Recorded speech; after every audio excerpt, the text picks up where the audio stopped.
योगसुखाचे सोहळे सेवका तुझे निस्न्याळे सोहम सिद्धीचे लळे आधार शक्य त्या भगवान गेले योग कशाला म्हणतात आपण पाहिलं. योग चित्तवृत्ती निरोधा चित्तावर सर्व अवलंबून असलेला कर्म तरी कशा आहे का चित्ताचे शुद्ध आहे कर्म. आपल्या चित्तामध्ये जे काही मलविकार वगैरे आदी करून विकार असतात जोपर्यंत हे विकार आहे वासना आहे ती वासना कशी राहील काही सांगता येत नाही. तोपर्यंत चित्ताच्या तळमळीमध्येच दुःख आणि चित्ताच्या स्थिरतेमध्ये सुख. चित्तावर या परमात्मा अवलंबून असल्यामुळे चित्ताच्या शुद्धी करतात योगशास्त्र सांगितलेलं आहे. चित्ताची शुद्धी कर्मशास्त्र, चित्ताची शुद्धी भक्तियोग. भक्तियोगामध्ये चित्त ऐशी आता कुठे धावे तुमचे चरण देखले. आणि चित्ताचा निरोध करणे याला समाधी समजते. योग चित्तवृत्ती म्हणजे सामान्य गोष्ट आहे का नाही का. या चित्ताच्या योगाने चित्तामध्ये असलेल्या विकाराच्या योगाने मोठ्या मोठ्याला पालथं पाडलेलं आहे का. सामान्याची काय कथा. चित्तामध्ये नाना प्रकारचे विकार असतात. त्याच्याकरता त्याच्या निवृत्तीकरता श्रीमंत झाला म्हणजे काय चित्त स्थिर होतं त्याचं कुठं सांगितलेलं आहे का. आहे का कितीही विद्वान झालं तरी चित्त स्थिर होतं म्हणजे योगशास्त्र सांगितलं आहे ना. योगच चित्तवृत्ती निरोधा तात्पर्य. म्हणून अशा चित्ताची स्थिरता प्राप्त करून घेण्याकरता ज्ञानाचीच अत्यंत आवश्यकता आहे. आणि ते ज्ञान जर कोणाजवळ असेल तर श्री गुरु आहे. गुरु तेच आहे ज्ञान. ज्ञानी आत्मदर्शन दर्शनी समाधान आतली जायचे. आणि ज्ञानाग्नी सर्व कर्माने भस्मसात करूचे दादा. सावकाश सावकाश महाराज.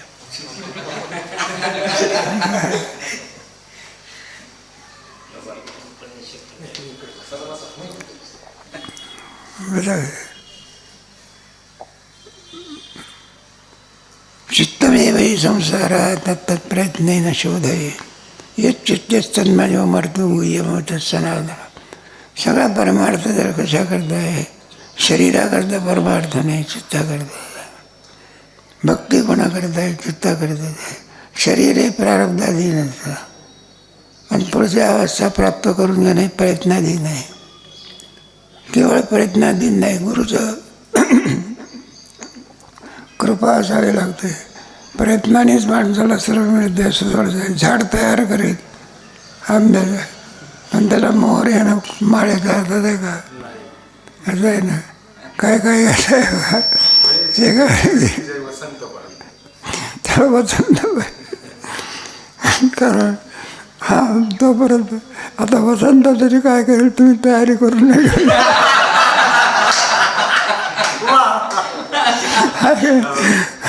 मळ्यानं झाड तर तयार केलं पाहिजे. काय दगडाला गोळा त्याच्याकरता ते शेतकरी असतात ना हे सगळं याची आवश्यकता आहे. एखाद्याला विचारलं म्हणलं द्राक्षाचा मळा आणि संत्र्याचा मळा तुम्ही का बरं तोडून राहिले. काय सुंदर संत्र्याची झाडं दिसतात सावली कधी पडलेली आहे अमका चमका. शहराची शोभा झाडामुळे पिकामुळे असते. तो म्हणतात फळाच्या आशेने आम्ही संत्र्याची आणि मोसंबीची बाग काय केली कोणाच्या आशेने फळाच्या. म्हटलं 12 वर्ष झाले पण त्याला काय येत नाही. म्हणजे मग काय अहो पण सावली कधी चांगली पडली. मग काय सावली करता बाग लावला मग कशाची अपेक्षा. आणि त्याच्याकरता गुरुची आवश्यक आहे. वसंत म्हणजेच गुरु नूर म्हणजे. आता उपाय आज्ञेचा आहे. आपण जे काही उपाय करतो ते फलद्रूप होण्याकरता ईश्वराची काय पाहिजे. मातीचा द्रोण केला कवळी का भाव आहे का. मातीचा माणूस कुठं बोलत असतो का पण जरी विद्या शिकवली शिरगोची काय पुष्कळ सांगायचं. स्मरण जरी केलं तरी मिळते. जायचे केली मोबाईल सकाळ विद्याचे आणि ते जीवन दुसरे सामर्थ्य आहे. त्याला काय करतात नाही का ते सामर्थ्य. आणि त्याचं सामर्थ्य म्हणजे असं आहे नवद्या परिसरामध्ये सोनं करण्याचं सामर्थ्य कुठून आणावं लागत असते का निसर्ग आहे. निसर्ग आहे ते काही आणावं लागत असते का. मग तसेच आहे ज्ञानेश्वर महाराज तुकोबाराय वगैरे आदी करून मंडळी आहे. त्यांना काही ज्ञान आणि अवस्था आणावं लागले का. मग काय वेगाने विचारलं तेव्हा खंदारकर महाराजांनी म्हणले महाराज तुकाराम महाराजांनी सगळा वेद कशामध्ये आणला. इथं खेड्यामध्ये राहणारे बरं शिकले नाही काही काही पंडित नाही विद्वान नाही मग काय. आणि तुम्ही म्हणजे एवढा मोठा आणखी वेद कशात आणला मराठी भाषेमध्ये. म्हणजे कसं शक्य आहे. ते म्हणले बा सूर्याला प्रकाश आणावा लागत असतो का प्रकाश स्वरूपच आहे. आणि दिव्याला आणावं लागतं. ते तेल पाहिजे वात पाहिजे. हवा आली तर पुन्हा वीज.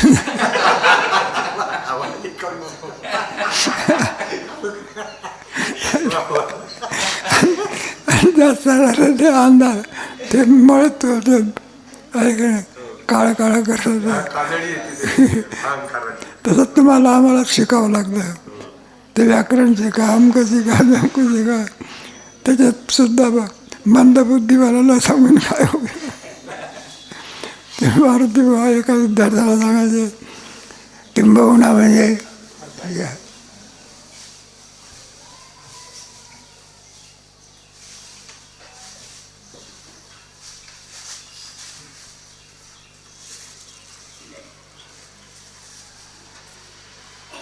किंबहुना म्हणजे फार काय सांगू. किंबहुना म्हणजे फार काय कितीतरी वेळा सांगायचे.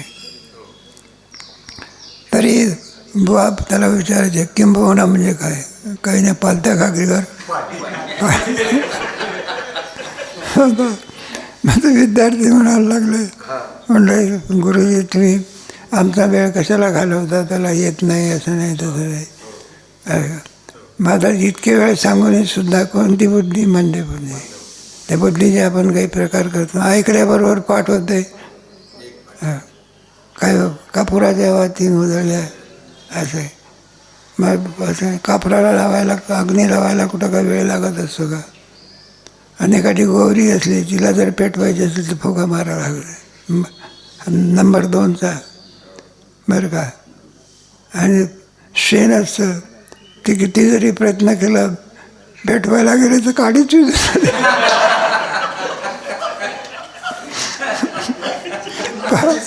पालट्या गागरीवर म्हणजे कशा करता सांगितलं. योगा चित्तवृत्ती विरोध हा याच्यामध्ये मंदाधिकारी त्याची तयारी व्हावी लागते. काय सर्वांना झेपेल असं काही सांगता येत नाही. योगशास्त्र आहे ना ते नाही का किती त्याच्यामध्ये नाही. तहाण्याची प्यावे बिल्या भुकेल्या भुकाची खावी न व्हावं क्लेशोधिकच तर म्हणजे सर्व आहे कशा करता. सर्व परमार्थ म्हणा योग म्हणा जर कशा करता असेल तर चित्तावर आहे. भक्तीसुद्धा कशा करताय चित्ता करतात आहे. योगीसुद्धा कशा करताय चित्त. परमार्थामागे मुख्य जर काही असेल तर चित्तच आहे. चित्तमेव हि संसार तत्तत् प्रयत्नेन यच्चित्त तन्मयोमर्थ गुह्यमेतत्. दोन लाभ आहे. शरीराही करताय पण मुख्य कशा करताय चित्ता करताय. कोणताही पर्व मग तो योग असो काय ध्यान असो हे सर्व चित्ता करतात आहे. वेदांतशास्त्री कोणा करताय. बाद कशाचा होतो. शरीराचा बाद होतो का चित्ताचा बाद होतो असं आहे ना. मग आणि योगशास्त्रामध्ये कोण शुद्ध होतं. शरीर शुद्ध होत असते काय. ते तर आपल्या धर्मावर गेल्याशिवाय दुसरा निसर्ग आहे असं थोडंच आहे. म्हणून याच्यात चित्त तन्मयो मृत्यू गुह्यम येतात सन्नार्थ. म्हणून त्याच्यामुळे प्रसन्न आत्मने स्थित्वा स्थितक्रामस्य उच्चते नाही का. पंचदशीमध्ये 11व्या प्रकरणामध्ये आलं आहे. म्हणून चित्त आहे ना, अशुद्धम शुद्धमेव च. शुद्धाच्या म्हणजेच मनाच्या दोन वृत्ती आहे, शुद्ध आणि अशुद्धम काम संपर्कात, शुद्धम काम विवर्जित. मग याच्याकरता योगशास्त्र मतलब योगाची शेवटची अवस्था कोणती? समाधी. त्या समाधीमध्ये काही प्रकार आपण काल पाहिलं होतं. एक सर्वज्ञात, संप्रज्ञात समाधी. त्याच्यामध्ये पुन्हा सविकल्प, निर्विकल्प, शुद्ध, शब्दानुमेय, शब्द अननुवेद्य, अनवस्थान भावनारूप, अद्वैत अवस्थारूढ. असं समाधीचे काय केले योगशास्त्र. आपला काही त्याचा अभ्यास नाही. त्याच्यावरती पतंजलाचं काय भाष्य आहे. शेवटची अवस्था कोणती? समाधी आहे ना. आणि वेदांताची शेवटची अवस्था कोणती आहे? जीवनमुक्ती. आणि तिचं परिनुसार विधेयमुक्ती, परमार्थाचं साध्य होऊन जाईल.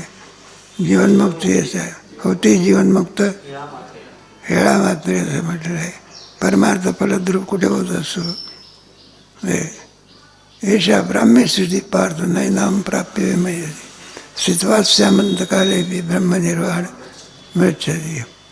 आता त्याच्यामध्ये फरक योगाची समाधी कोणती आणि वेदांताची समाधी कोणती? काल आपण म्हणलं सांगा की तुमचं मत. योगाची समाधी परिच्छिन्न आहे. त्याच्यात ब्रह्माच्या परोक्षतेचा भ्रम नाही, ब्रह्माच्या अपरोक्षतेचा भ्रम असतो आणि आत्म्याच्या परिच्छिन्नतेचा भ्रम असतो. आणि वेदांतामध्ये तो भ्रम नसतो.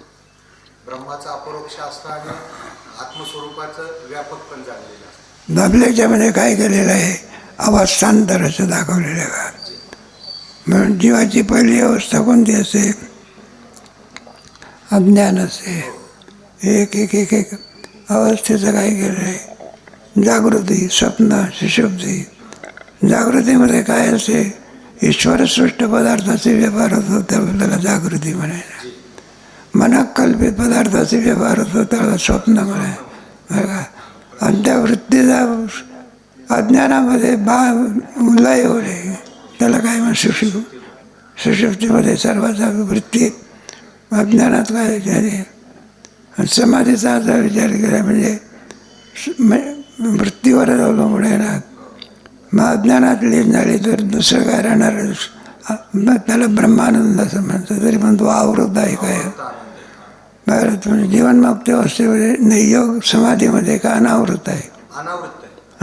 आनंद आहे, पण काय तो अनावृत्त आहे. तर योगाच्या समाधीमध्ये सगळं चित्तावर अवलंबून असल्यामुळे तर चित्त आत्मस्वरूपाच्या ठिकाणी लीन झालेलं आहे, तद्रूप झालेलं आहे. पण चित्ताचा बाध झालेला नाही. चित्ताचा जर बाध असेल मग वेदांताची समाधी. चित्त पुन्हा उत्थान दशेत असतं आणि पुन्हा तुमच्या आमच्यासारखा असतो. योगी समाधीतून बाहेर आला का तुमच्या आमच्यासारखा आहे. त्याच्यात आणि तुमच्या आमच्यामध्ये काय म्हणजे उणीव आहे. समाधीमधली काय उणीव आहे. मग चांगदेवाची उणीव ज्ञानेश्वर महाराजांनी चांगदेव 65 ग्रंथ निवडला. समाधीला घालत आहे कोणाला रिद्धी समाधीची फलं, रिद्धी सिद्धी वगैरे सगळे वाघावर बसणं, चापाचा जाऊ या सगळ्या रिद्धी सिद्धी आहे. याचं सगळ्या काय होतं? पण सत्याचं बुद्धी गेली नव्हती. वेदांतशास्त्र काय करते? विषयात परिवर्तन करते का सत्याचं बुद्धी घालवते? मग सत्याचं बुद्धी गेली तरच म्हणतात काय काय ब्रह्मसत्यम जगत. मिथ्या शब्दाचा अर्थ काय आहे? न दिसण्याचा आहे का? नाही आहे. न दिसण्याचा, नाश होण्याचा आहे का? मग मिथ्या शब्दाचा अर्थ दिसत असूनही सुद्धा तो नाहीचा निश्चय, याला काय म्हणतात? अध्यास असं म्हणतात. अध्यस्त पदार्थ दिसण्यापुरता आहे का असण्यापुरता आहे? दिसण्यापुरतं. असण्यापुरता आहे का? बरं का नाही का शिंपीवर आणखी रजत हाताला कुठे येत असते का? बरं हाताला येत नाही पण दिसल्याशिवाय राहत नाही. तसाच वेदांताची समाधी ती काय होते ब्रह्मस्वरूपामध्ये त्याचा नाही का अध्यक्ष पदार्थ किम स्वरूप होतो. अधिष्ठान रूप होतं. हा. मग वेदांताच्या समाधीमध्ये चित्त एकिम स्वरूप चित्तम चित विजानीय तकार रहितम म्हणून ते चैतन्य चित भावाला का प्राप्त झालं? विषयाच्या ध्यासामुळे. चित्तम चित मुळामध्ये चिद्रूपच आहे पण विषयाच्या ध्यासामुळे ते चित्त या भावाला प्राप्त पण मूळ स्वरूपच आहे त्याचं. चित स्वरूपाचे. आम्ही एक दृष्टांत देऊन सांगायचे. एक रस्ता आपला आणि चाललेला होता. काहीतरी कोळशाचं दुकान होतं आणि त्या बाईला थोडं प्रेम वाटलं म्हणून तिने कोळशाचं दुकान करणाऱ्या बाईने त्याच्या तोंडावरून काय फिरवला. सगळं काळं झालं. त्याला कोळशाचा खायला राग आला. म्हणला कोळशाचा काळेपणात काय करायचं? घालून टाकाय. मग शब्द आणला मोठा मोठा लावून कोळसा.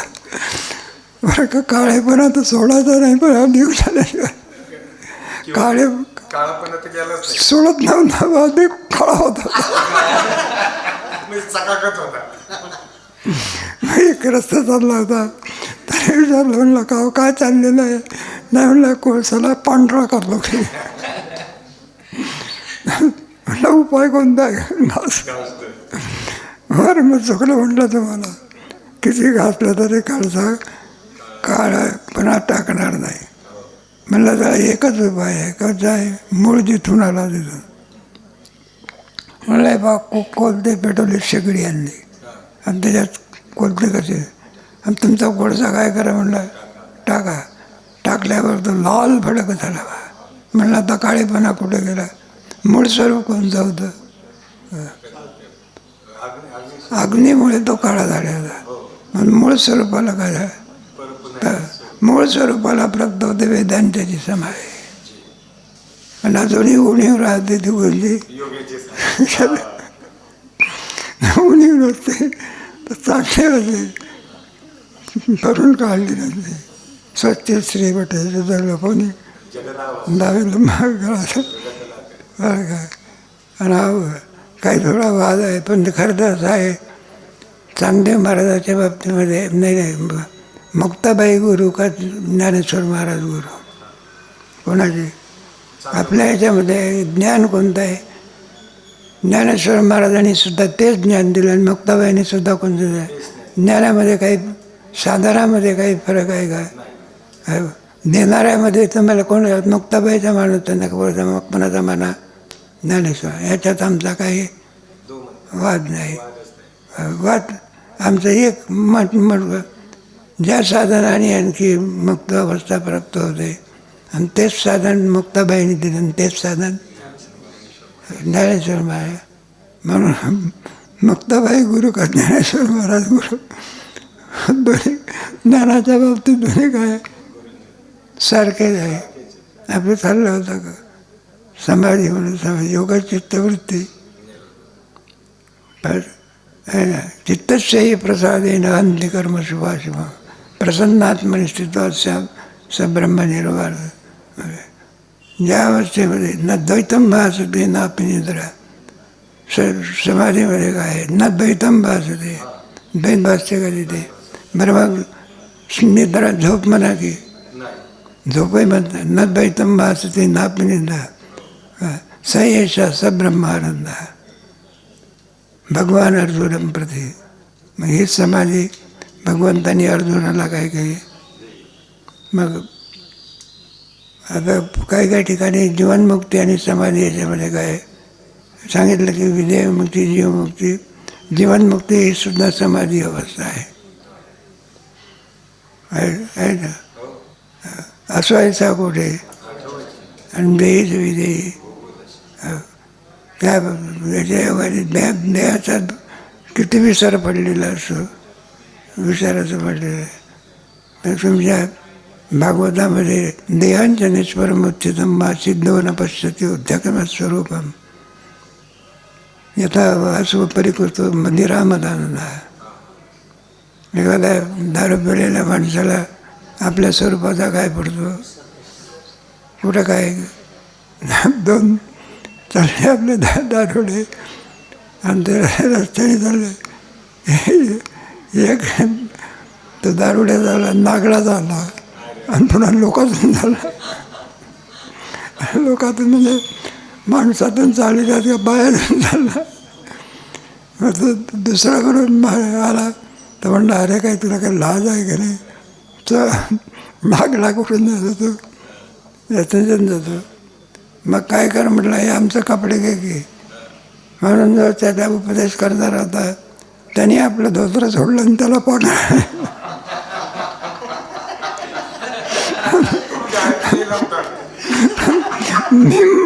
मी नागडा झालो याचं स्मरण नाही.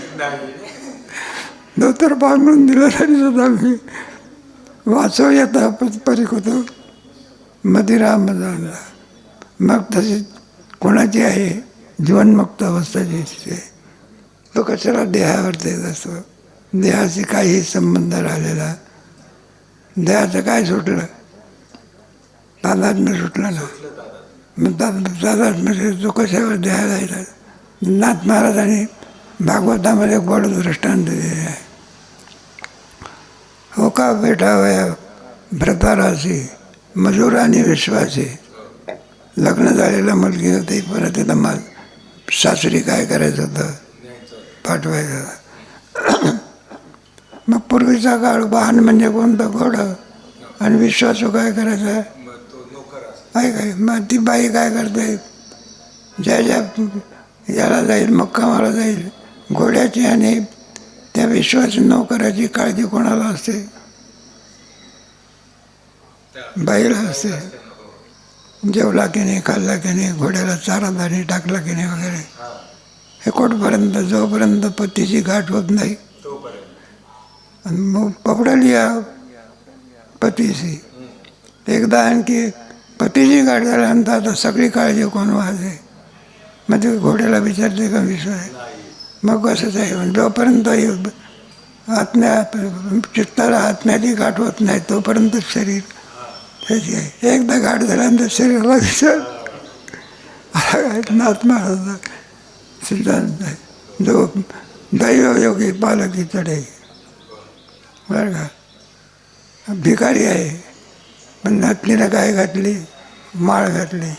राजा झाला, काय झाला? पालखीत बसला. कशात बसला? आता काय तो आपलं भीक मागायचं पडकं मागलं. ज्ञानदेवा घर निरंजनी आम्ही बांधली आहे. आणि तो कशाला आला? वेसवर परिस्थिती सांडून तो देहबुद्धीवर कशाला? देहबुद्धी येत नाही का? देहाकडून क्रिया होत नाही. क्रियेशी संबंध राहिलेला आहे. पंचदशीमध्ये नैनं कृते पाप पुण्य सितो कधी न एकदा आणखी याच्याशी आत्मस्वरूपाच्या ठिकाणी हे झालेलं आहे. त्यावेळेला कोणत्याही नाही पाप आणि पुण्याशी सुद्धा त्याचा संबंध नाही. लागून येतो पाप तो का म्हणे आम्ही झालो, लागून येतो पाप पुण्य अंगा. ही स्थिती आम्हाला प्राप्त आहे.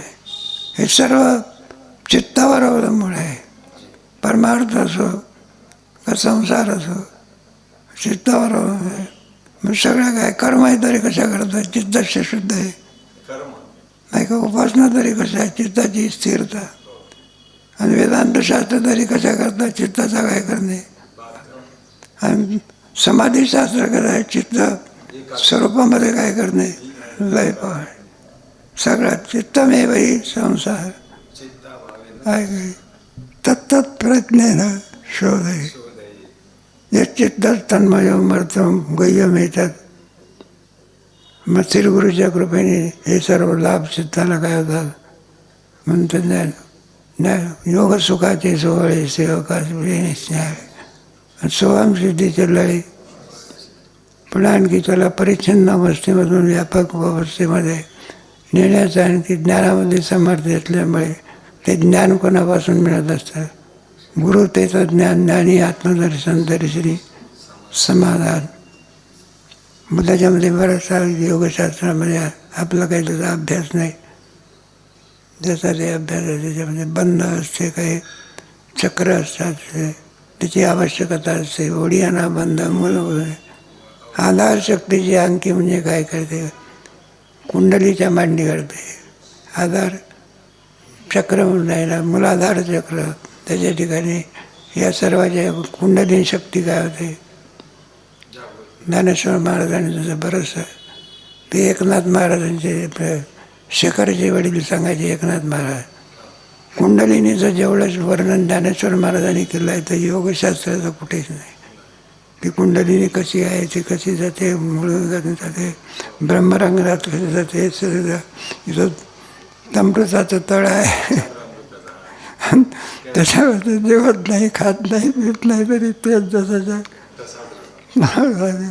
ते योगशास्त्राचं काय केलेलं आहे बरंचसं वर्णन केलं आहे. थोडक्यामध्ये 12व्या अध्यायामध्ये त्याचा थोडा अधिक विचार केला आहे. पण एवढं सामान्य माणसाला झेपते का? म्हणून आपलं ते भक्तिशास्त्र योगाची वाटा जे निघाले का आणि आपले भक्तिमार्ग. पण त्याचा अर्थ योग मार्गाचा निश्चित केलेला आहे असं नाही. ते सुद्धा वेदांतशास्त्र सारखं याला आहे, प्रवृत्त आहे.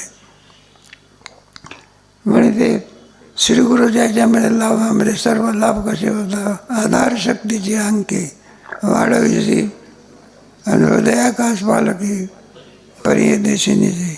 आधार शक्ती मूलाधार चक्र, चक्राचे काही आपल्याला त्याचे काही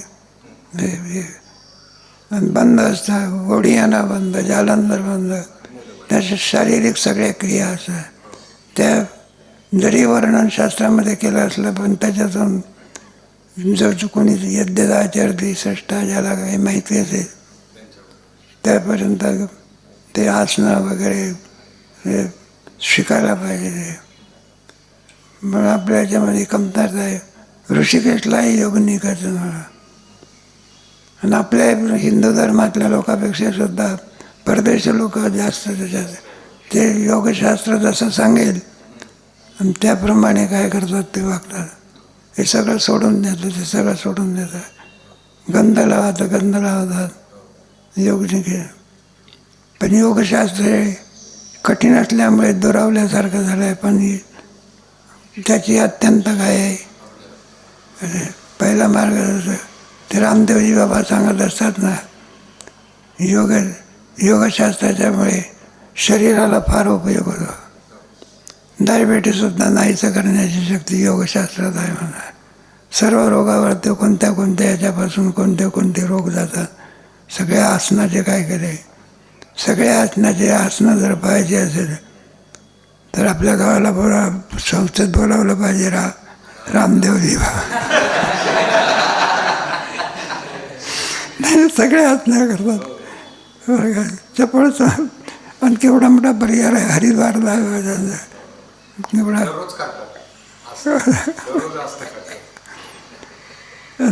फार उपयोग आहे. बरेचसे लोक काय होतात गणित होतात शरीरामध्ये स्थूलता सुद्धा काय होत नाही. पण ते काय झालेलं आहे तर आपलं ते बघ योगाचा विसर पडला असल्यामुळे आणि विषाकार वृत्ती असल्यामुळे जेव्हा जेव्हा किती जेव्हा पोटभर जेव्हा आता काय करणार आहे जास्त जेवण झाल्यानंतर झोप आता झोपा कोणी निवांत आहे असं योगशास्त्रामध्ये नाही. योगाचित्त नाही का युक्ताहार. पण योगशास्त्रातले सगळे अनुभव गुरुच्यामुळे आपल्याला काय होतात. म्हणून गुरुच्या रूपाने कोणते कोणते आपल्याला अनुभव आले आणि आधार शक्तीची अंकी वाढविशी सक्रिय हृदयाकाश दिशी पालखी मध्ये जसं आपलं काही ते ज्ञान फारसं नाही. ते कुंडलिनी शक्ती असते तिथे हृदयाकाश म्हणजे चिदाकाशामध्ये याला ती स्थिती प्राप्त होते. आणि जशी आई मुलाला काय करते झोपवल्यानंतर झोप लागण्याच्या पूर्वी त्याला काय देते हे देत असते ना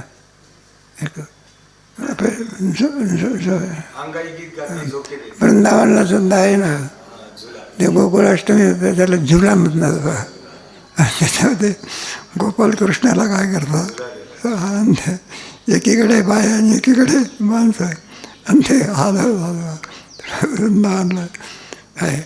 म्हणजे बाईचं शेण की लहान मुलाला पाळण्यामध्ये हे होते ना आपले भगवान श्रीकृष्णाची आईसुद्धा भगवान श्रीकृष्णाला याच्यामध्ये बाया काय करत असतात मग नुसत्या तर ते हलवतात का काही गाणी म्हणतात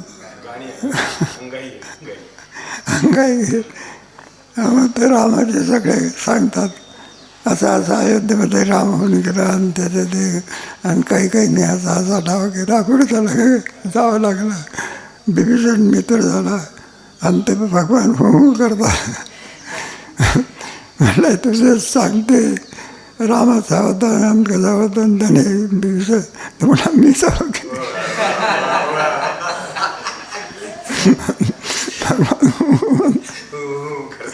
माझं चरित्र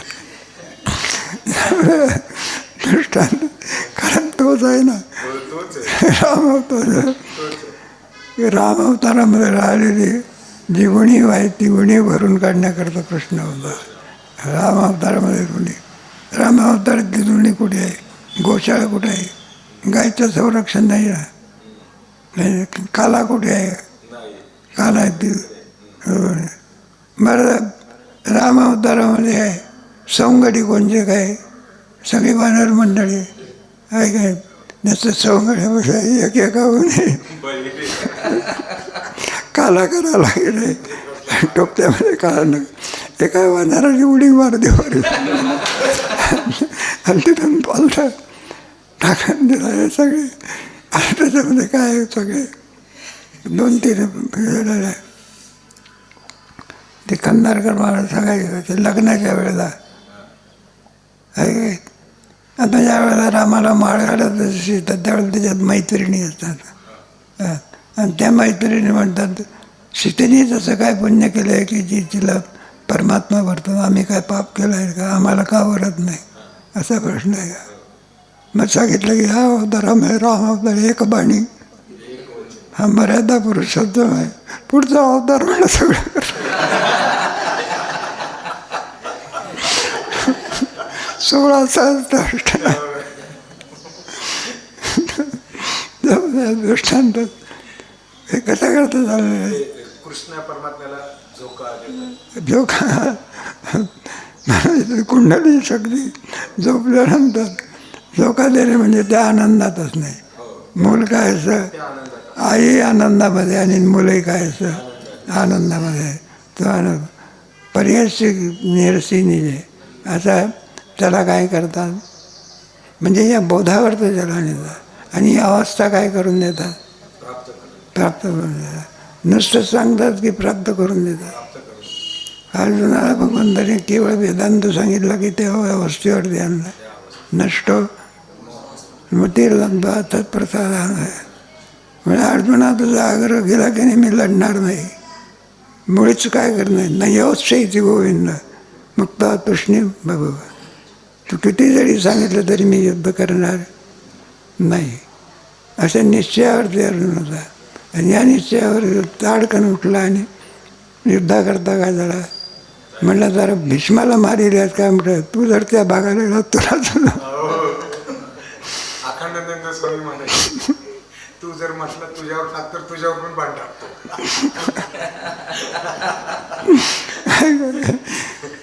अज्ञानाने अश्रू काढत बसलेला होता आणि रथातून काय टाकली उडी टाकली आणि त्याच्यामध्ये ज्ञानेश्वर महाराजांच्या अर्जुनाने रथातून उडी टाकली आणि रथाचा अर्जुन काय उभा होता तर काय होता खाली बसला.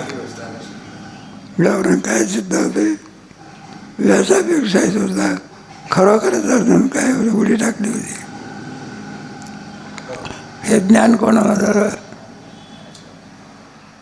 ज्ञानेश्वर महाराजाला. आणि यासुंदरानं सुद्धा उणीव आहे बघा. ही उणीव सांगू का थोडी? बरं काय ज्या वेळेला नाथ महाराज रामचरित्र लिहित असतात आणि त्यावेळेला हनुमंतराय कुठे गेले होते? सीता शोधा करता अशोकवनामध्ये नाथ महाराज लिहिलं. तेव्हा त्या ठिकाणी आपली कमळाची फुलं होती आणि ती कमळाची फुलं नाथ महाराज पांढरी म्हणून लिहायला लागली. तिथं कोण बसले होते? हनुमंतराय. आणि ते हनुमंतराय म्हणले हो नाथ महाराज आम्ही सांगतो त्याच्याप्रमाणे लिहा. की म्हणलं काय लिहा? पांढरी फुलं नव्हती, कोणती होती? लाल फुलं. आता नाथ महाराजांना काय पडला? प्रश्न पडला फुलं कशी लिहावी? कारण आपल्याला दिसतात पांढरी, हनुमंतराय म्हणतो. मग हनुमंतराय मी सांगतो ना म्हणलं ती लालच लिहा. म्हणलं हे बा सीता शोधा करता तुम्ही गेले नव्हते. पट्टा गेला लाल लिहा आणि दिसतात का ते पांढरी. मग शेवटी भगवान निर्णय कोण देणार? नाही भगवान देणार. भगवानाने सांगितलं म्हणलं हनुमंता तुझंही खरं आहे. नाथाचं काय आहे? म्हणलं महाराज खरे कुठे दोन असते का? एकच असतं की. मग सांगितलं म्हणलं हे पहा तुला ती लाल का दिसत? मुळामध्ये पांढरीच आहे. तुला लाल तुझ्या डोळ्यामध्ये रावणाचा काय भरलेला होता?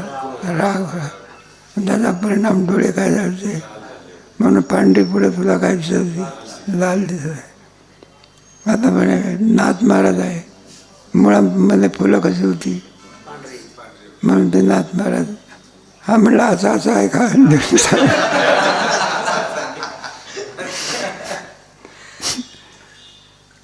तरी उणीव झाली. तसं खरं मत कोणाचं? ना व्यासनारायणाचं का ज्ञानेश्वर महाराजाचा? व्यासनारायणाचा अर्जुन कुठं बसतो? रथोपस्थ उपावीस आणि हा काय उडी घातली हे खरं का? मग तो कसंही खरं आहे. हा मोहाचा काय आहे परिणाम? का आम्हाला ते सांगायचं नाही खाली बसला का उडी टाकली? मोह निवृत्त करायचा होता. काय करायचं होतं? तुम्हाला जे पटलं ते काय करा. किंवा ज्ञानेश्वर महाराज श्रीकृष्णांच्या रूपात होतेच ना रथावर पाहिला उडी टाकली. त्याचा अर्थ असा आहे हे बघा कारण तोच अवतार ज्ञानेश्वर महाराज. तोचे अवतार धरी ज्ञानाबाई जेणे गीता उपदेश धरी आणि तोचे अवतार धरी ज्ञानाबाई सुंदरी. म्हणजे भगवान श्रीकृष्णाच्या रूपाने कोण होते? ज्ञानेश्वर महाराज होते. आणि ते सगळं ज्ञानेश्वर महाराजांनी काय केलेलं आहे? वाहिलेलं आहे. म्हणून उडी घातली खाला बरोबर येतो. वादाचे प्रश्न त्याचा समन्वय कसा? आधार शक्तीची अंकी बाळग हृदयाकाच परीची पालखी. त्याला चांगल्या प्रकारे झोप लागावी एवढ्याकरता आई काय करते? त्याप्रमाणे बोध प्राप्त व्हावा एवढ्याकरता श्री गुरु काय करतात? का अंगाई कोणती? अंगाई त्याचा एक गीत म्हटलं जात असते. परत आई सुद्धा हलवून पाळणं हलवून कशा करता त्याला चांगली काय लागावी बरं. मग त्याचप्रमाणे आपल्या शिष्याला सुद्धा चांगला बोध प्राप्त व्हावा याच्याकरता श्री गुरु काय करतात, ते आनंद देतात. अंगाई गीत घेतलं ते बघितलं पाहिजे. अंगाई गीत म्हणजे पण बायासुद्धा काय करतात, पूर्वीच्या काळात, आताचा काळ वेगळा आहे. पूर्वीच्या काळामध्ये मूल जर झोकत द्यायला लागल्यानंतर ती काय करते, गीत गाते. असं जात्यावर सुद्धा बाई दळण दळत असली त्यावेळेला काय घालत होते, बस मंथन जरी करत होत्या गवळणी तरी सुद्धा काय करत होत्या पूर्वीच्या काळामध्ये. आता काय काय गातात कोणाला माहिती. आता श्रीमती काय पूर्वीचा काळ होता ना. आता जाती कुठं राहिलं, आता गिरण्या आले. पूर्वीच्या काळातल्या साधू संतांनी काय केलेलं आहे, वर्णन केलेलं आहे. म्हणून त्या काळातलं हे 750 वर्षाच्या पूर्वीची ज्ञानेश्वरी आहे नाही. म्हणून त्यावेळेला खरोखरच आई मुलाला काय करत असे, तशी कुंडली आई काय करते, बोधावर आणण्याकरता तुला काय करते, परी असे काय म्हणून आहे ना, वाढविषयी कौतुकी हृदयाकाश पालकी पुढे पुढची व्हावी.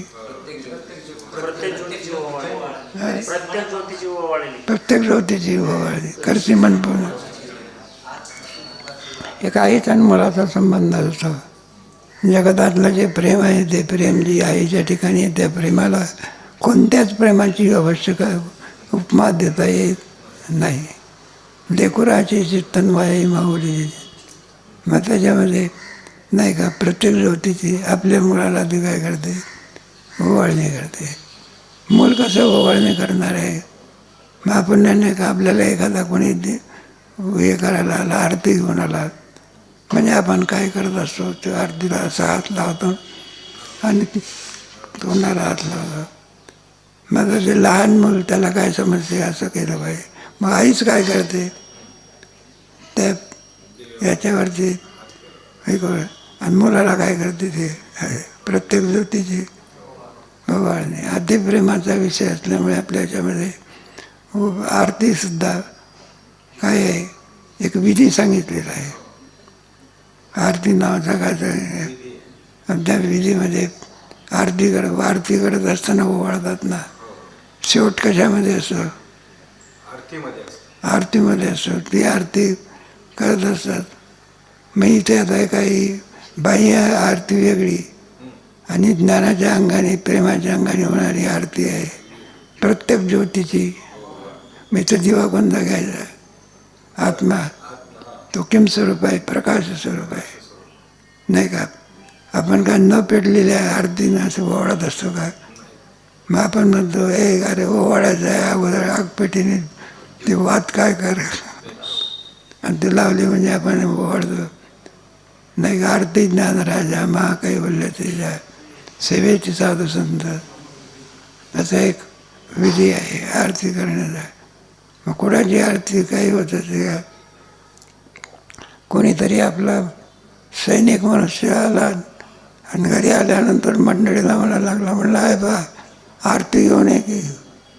म्हणलं कशा करता, म्हणलं तुला सांगतो ना, पूर्वीच्या काळामध्ये आणखी सैनिक लोक असायचे ना, घरी गेले म्हणजे घरी राजपुताचे लोक काय करायचे, आरती करायची. म्हणलं लवकर लवकर आरती कर की. मग ते म्हणायला लागले, म्हटलं काहीच का तू हे का बरं आग्रह का तुम्ही नाही म्हणायला लागले, तुला सांगतो ना म्हणलं असा कोणता पुरुषार्थ करू राहिला. म्हणून मी आरती करते पण तुमचा पुरुषार्थ काय करावं. उगीच कोणी कोणाची आरती करत असते का, काहीतरी योग्य पुरुषाचा. म्हणलं आरती म्हणलं 500 लोकांचे हातपाय तोडून आले का.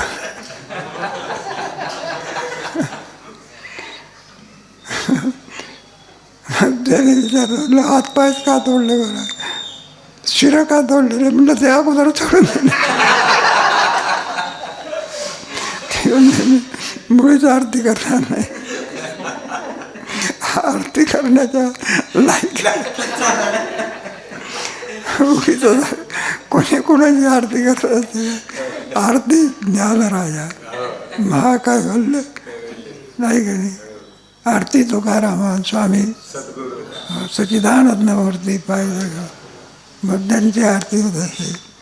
मग जशी आई गुरु आणखी आपल्या शिष्याला पूर्णत्व प्राप्त करून प्रेमाच्या भरामध्ये काय करतो, त्याचप्रमाणे प्रत्येक ज्योतीची ओवाळ, प्रत्येक म्हणजे आत्मा नाही का, त्याला प्रत्येक ज्ञानस्वरूप असलेला आत्मा आहे याची ओवाळणी करते. म्हणजे त्याला काय करून देते, लाभ करून देते.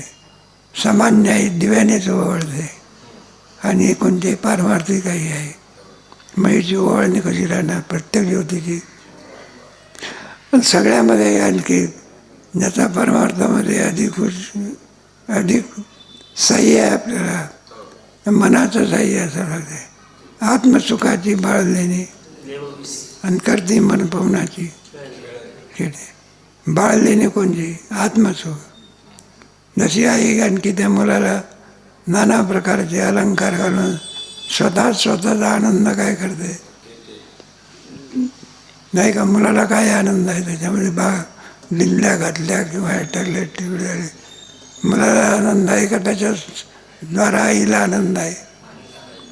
तसा आपल्या आनंदाकरता श्री गुरु आत्मसुखाची अलंकार कोणते घालतात नाही का. कानाचे अलंकार कोणते, डोळ्याचे अलंकार कोणते, हे सगळे पारमार्थिक अवस्थेमध्ये जायचं होते. नाना प्रकारचं चांगल्या प्रकारे श्रवण मिळणार. कानाचा काय, घे माझी वाची तुम्ही ऐका रे माझ्या विठोबाची, म्हणा तिथे धाव घेईन लाई विठोबाई. असल्या प्रकारचे हे अलंकार आई काय करते बघ. मग प्रत्येक ज्योतिषी ओवाळणी करशील मन पवनाची. मग मन म्हणजे काय आहे की काय काय करतो या मनापरी नाही की नारळ अन्नावाची त्याची करी भलती असे धावे. असल्या प्रकारचं मन स्थिर करण्याकरता त्यांचे जर आपल्यावरती उपकार असले तर काय होईल. मनपवनाची खेळणी कोणती करून देतो तर मग याची नाही का. या मनामध्ये किती आणखी आकर्ष आहे. ज्ञानेश्वर महाराजांनी 6व्या अध्यायामध्ये आणि देवाला सांगितलं योजम योगस्वया प्रोक्ता स्वाम्येन मधुसूदन एतस्य अन्न पश्यामी शिकनंत. जर तुम्ही साम्य योग आम्हाला सांगितलेला आहे तर मनावर कल्पना करायचं असतं. चंचलही म्हणा कृष्ण प्रमाती तस्याम निग्रम म्हणणे वायू वसू आहे का. चंचल आहे, पुन्हा कसं दृढ आहे, असे 2-3 विशेषण आणि असल्या या मनावरती आणखी साम्ययोग आणखी आहे का. पाण्याच्या प्रवाहावर कुठं घर बांधायचं का, तसं आहे मनावरती शक्य आहे का. मग असंही मन कसं अभ्यासही नव्हतं कोणते वैराग्याने. मतलब असल्या प्रकारचा अभ्यास कोण करून घेतात. त्यांची कृपा झाली तर आता कोठे धावे आणि तुमचे चरण भाग गेला हसीनं गेला अवघा मनपवनाची. मात्र सामान्य बाईचं पोर आहे का राजाचा तरी पोराला हा लाभ आहे का. पण सद्गुरूची सेवा करणाऱ्या शिष्याला मात्र हा काय लाभ आहे. मनपवनाची खेळणी आणि आत्मसुखाची बाळली. पुढे 17वी आता 17वी म्हणजे कोणती, तिथं स्तन्य म्हणजे कोणता आणि त्याच्यापासून मिळणारे अमृत कोणता याचा विषय आहे. त्याचा विचार काय करू मग उद्या करू. 17वी आहे बरं आहे. तुम्ही मदत करता म्हणून आम्हाला बरं आहे आपलं समाधीच आहे ना, चांगली गोष्ट आहे ना. याच्यात म्हणून काही योगाने प्राप्त होणाऱ्या समाधीचा निषेध केलेला आहे असं. उलट काय केलेलं पुरस्कारच केले. हा उत्तम अधिकाऱ्याकरता काय तो योग आहे, पण सामान्य अधिकाऱ्याकरता सुद्धा योग आहे. अधिक बरं आपलं आम्हाला जे सूचना जे शास्त्री जे आहे हम काय आलेली उन्हे नाही योगशास्त्र झालं आहे त्यांचं. 2 विषयात आचार्य नाही अवश्य पाहिजे नाही का. आपल्या ह्याच्यामध्ये काय कीर्तनाच्या नादामध्ये आपण शास्त्रीयता काय झालेलं नाही, पण ज्ञानाची काय आहे? नाही तर मनुष्य भरकटच जात असतो. योग नाही का त्याच्यावर योग नाही तर सिद्धी ज्ञानेश्वर महाराजांच्या योग यागविधी आणि बायाची बाबाची मग ते निषेध केलेला आहे का तुमच्या अंतर त्याच्यात लागू शकत. द्राक्ष काय कुठं आंबट आहे का गोड आहे का ती गोष्ट सांगतात ना आपल्याला. कोल्याने ते द्राक्ष पाहिले हे मोठे मोठे कडन लाल पिकलेले होते आणि त्याच्याकरता तो का झाला गेला आतमध्ये उडी टाकून आणि पुष्कळ प्रयत्न करत हा लाग काही लागे आणि निघाला. तितक्यामध्ये शेळी मिळाली त्याला. म्हटलं काय कोले दादा कुठे गेला होता? म्हटलं द्राक्षाच्या. म्हटलं भरपूर खाल्ले द्राक्ष. ती शेळी कोणाला म्हणते? कोल्याला. म्हटलं भरपूर द्राक्ष खाल्ले. नाही म्हटलं ते आंबट आहे. द्राक्ष आंबट आहे का तुझा लाग लागेल नाही. द्राक्ष कसं आहे? गोडच आहे. तसं योगशास्त्र वाईट आहे का आपला लाग लागेल नाही. चांगला विषय आहे. ते विद्यार्थी आम्ही करत आपल्या पोराचं 4थ्या वर्षाच्या विद्यार्थ्यांनी बसलं पाहिजे आणि असं काय केलं पाहिजे. मच्चित्ता मजगत प्राण बोधयंत कथयंतच माद नित्यम तुष्यंतीचं. मुलं नुसत्याच परीक्षेला बसतील यात काय मोठे चांगले मार्क काय करतील आणि ते प्रवचनाच्या बाबतीमध्ये काय होत नाही. थोडी अनिश्चितता असते पण ती काय होईल चर्चा सत्राने काय होईल ते निघत नाही तिथे.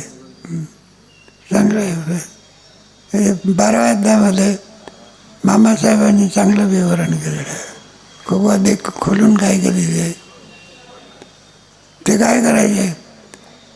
मग कॉलेजमधून आले म्हणजे ऐकणारी मंडळी असायची.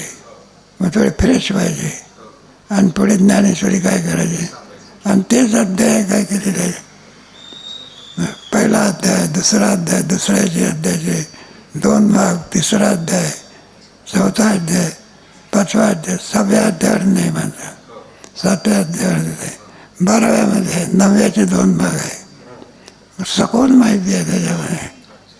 ते ज्ञानेश्वरी काय करायचे मग आणि मग ते तुमचे वीज बोर्ड वगैरे ते सगळे देऊन घ्यायचे. इतकी सखोल माहिती आहे. ते ज्ञानेश्वरी सांगते वेळी त्याचं काय होतं. मग आम्ही जे सांगितले माहिती आता इतकं काही सांगणं होतं का आपल्या 12व्या अध्यायात ते एवढं आहे. पण तुम्ही आता काही सामान्य श्रोते आहे का? आमचे गुरु आहे की असं काय करणार. विनोदाचा भाग द्या थोडं. चला आता